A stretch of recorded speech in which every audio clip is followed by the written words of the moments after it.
जय हिंद दोस्तों, सैनिक समाचारों में आपका हार्दिक स्वागत है। सबसे पहले बात करूंगा रोज की तरह हेडलाइंस की। हाँ जी दोस्तों, लो पेंशन क्रेडिट का मैसेज आ गया है दोस्तों, और कब आएगी आपके खाते में, जरा अपना अपना खाता कर लें चेक। और इसके बाद यकीन किन किन चीजों पे करना है। हाँ जी दोस्तों, किसकी पेंशन बढ़ के आई है, कितना डीए लग के आया, और कम्यूटेशन रिकवरी ज्यादा तो नहीं आई है, बहुत सारे लोगों की बढ़ के आएगी, किसका क्या आएगा, इसके बारे में डिटेल में बात करूंगा। बने रहना हमारे साथ। दूसरी बात करूंगा, रुपया औंधे मुंह गिरा, महंगाई बढ़ती जाएगी। भले सरकार आपका महंगाई भत्ता बढ़ाए या न बढ़ाए, लेकिन रुपए की हालत बहुत खराब है। यानी आप किसके बारे में मैं बात करूंगा, और बात करूंगा जवानों के लिए अलग से लगेगी टेंट कॉलोनी। कहां पर जवानों के लिए अलग से कॉलोनी बनेगी और उसका उठाएं फायदा। और पाकिस्तान से बड़ा दुश्मन बनता जा रहा है बांग्लादेश, आखिर क्यों इसको ज्यादा समस्याएं हो रही हैं। और मैं बात करूंगा सेना के ट्रक में लगी आग और जवान हुआ शहीद। तो खबरें करते विस्तार से। सबसे पहले कल रात से मैसेज शुरू हो गया दोस्तों। जैसे ही 20 तारीख होती है, आपके पेंशन क्रेडिट के मैसेज वहां से हरी झंडी मिल जाती है। अब आपको देखना होगा कि ये दिसंबर का महीना हमारे लिए बहुत इंपॉर्टेंट है, क्योंकि हमारा लाइफ सर्टिफिकेट का कंफर्मेशन यहीं से होता है।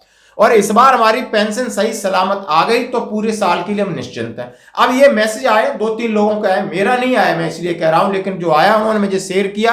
कल रात के 10 साढ़े 10 बजे, किसी का सवेरे भी आया, आज भी आएगा, कल भी आएगा, लेकिन परेशान नहीं होना है। लेकिन ये मैसेज सीधा सीधा लिखा है, डियर सो एंड सो, आपका PPO number so and so, account number so and so has been credit on amount इतना इतना, कब 31 दिसंबर को आपके खाते में पैसा आएगा, यानी पेंशन आपकी आएगी।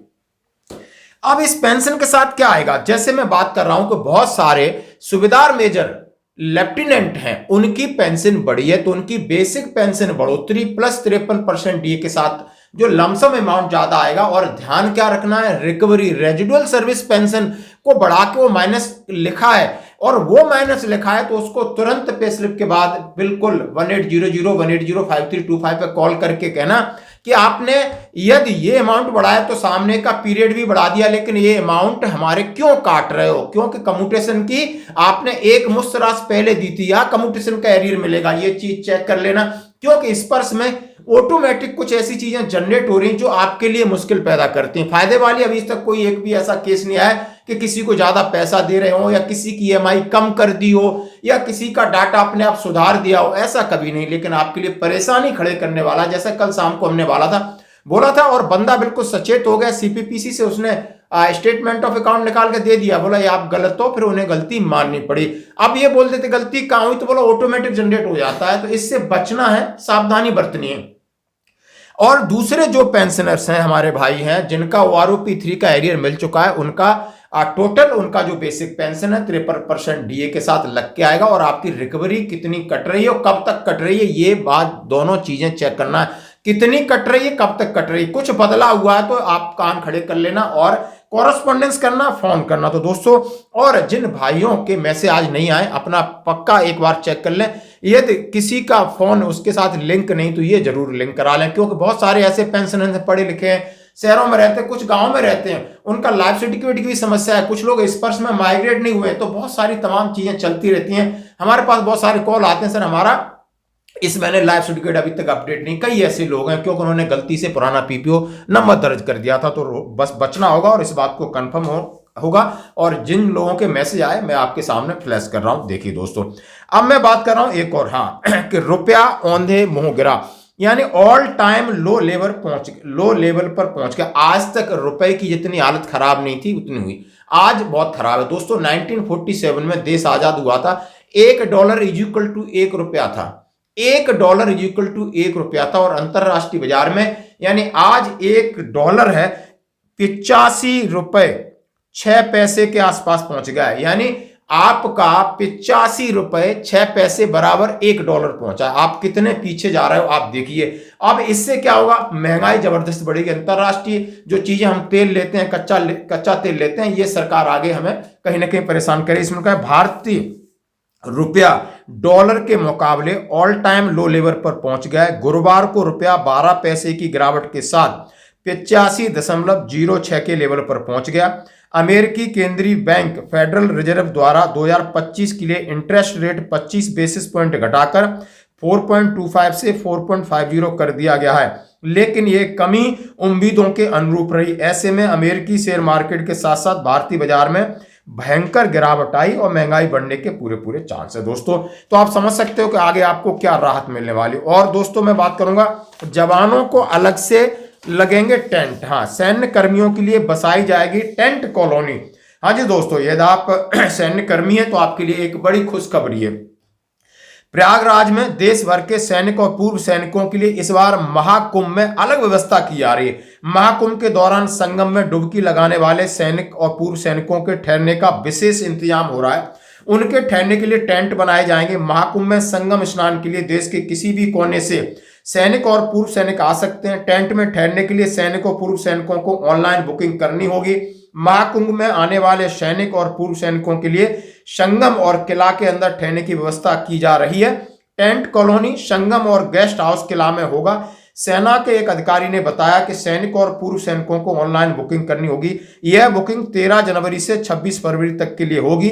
महाकुंभ के मद्देनजर किला में हेल्प डेस्क और चिकित्सा सुविधा की व्यवस्था की जा रही है। महाकुंभ के मद्देनजर किले में मरम्मत का काम भी हो रहा है। ऑनलाइन बुकिंग और हेल्प डेस्क जल्द शुरू होगी।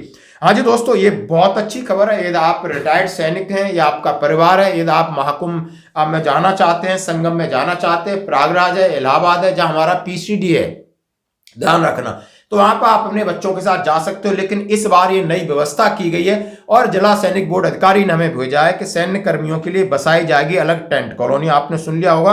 और 13 जनवरी से 26 फरवरी तक इसके लिए बुकिंग होगी। अभी ऑनलाइन बुकिंग हेल्प डेस्क जल्दी जारी होंगे। ये न्यूज है, ये व्यवस्था है और वहां पर आपके लिए अलग सुविधा होगी ठहरने की, चिकित्सा की, खाने की, पीने की। यानी आप भूतपूर्व सैनिक और सैनिकों के लिए एक अच्छी सौगात है उत्तर प्रदेश सरकार की तरफ से। हम उसका स्वागत करते हो, इसका जरूर फायदा उठाना दोस्तों। और आप जा सकते हो, वहां प्रयागराज है, आपका पीसीडी भी है, कोई समस्या है तो वहां भी आप मिलकर आ सकते हो दोस्तों। ये थी। अब मैं एक और बात कह रहा हूं कि पाकिस्तान से भी क्रूर बन गया है बांग्लादेश। हिंदुओं पर 2200 हमले, मतलब उन्होंने 2200 हमले किए अभी तक। और ये हैं पप्पू जी हैं, आप देख सकते हो, इनके जो नोबेल शांति पुरस्कार विजेता हैं और बांग्लादेश की बागडोर इनके हाथों में। भारत सरकार ने हिंदुओं पर हिंसा को लेकर बांग्लादेश के झूठ की पोल खोल दी। विदेश राज्य मंत्री कीर्तिवर्धन सिंह ने संसद में बताया कि इस साल 8 दिसंबर तक बांग्लादेश में हिंदुओं समेत अल्पसंख्यकों के खिलाफ 2200 हमले हुए हैं, जब अक्टूबर तक पाकिस्तान में इस साल हिंदुओं पर 112 हमले की घटनाएं सामने आई हैं। इससे साफ है कि बांग्लादेश हिंदुओं के खिलाफ पाकिस्तान से भी ज्यादा क्रूरता दिखा रहा है। यानी वक्त बदल गया है और हमें भी बदलना होगा और सरकार इसके लिए जबरदस्त नीति बना रही है। इसके ऊपर हमारे एनएसए चीफ अजीत डोभाल जी पूरा काम कर रहे हैं। आपको बहुत बड़ी चीज देखने को मिलेगी जल्द ही। आप सोचोगे, बांग्लादेश भी सोचेगा आखिर क्या हुआ। कहते हैं सेना में कि वो बाद में देखेगा हाथ लगा के कि चोटें कहां से आई हैं दोस्तों। और ये सबक सिखाना जरूरी है। अब मैं एक और खबर, सेना के ट्रक में लगी आग, जान बचाने के लिए कूदा सैनिक, सिर के बल गिरा, अस्पताल में हो गई मौत। यहां जी दोस्तों बिल्कुल बात करूंगा, सहारनपुर स्टेट हाईवे रोहाना पे चलते हुए सेना के ट्रक में एक बार अचानक आग लग गई। यानी वहां का हमारी एएलएस थी। हादसे के दौरान जान बचाने के लिए सभी जवान कूदे और उसमें पूर्ण तमांग जो कूदते समय उसका पैर फंसा और सिर के बल गिरा और उपचार के दौरान उसकी सही शहादत हुई या मौत हुई। सेना के मेजर सिद्धांत सिंह ने शहर कोतवाली पुलिस को सूचना दी। देहरादून में वन गोरखा रेजिमेंट के 6 जवान 14 दिसंबर को देहरादून से ट्रक में मेरठ ट्रेनिंग के लिए जा रहे थे। ट्रक में 6 जवान हवलदार कुंभ बहादुर, पूरन तमांग, शिवराज धन बहादुर, जिंगमी और देवेंद्र राणा सवार थे। पुलिस चौकी से करीब 2 किलोमीटर दूर स्टेट हाईवे पर ट्रक में अचानक आग लग गई। ट्रक में पीछे बैठा पूरन तमांग जान बचाने के लिए ट्रक के नीचे कूदा, सड़क में सिर लगने से गंभीर घायल हो गया और उसकी मौत हो गई और बाकी जवान बाल बाल बच गए। भगवान का लाख लाख शुक्र दोस्तों। तो ये थी आज की बड़ी खबर है। बने रहिए हमारे साथ। धन्यवाद।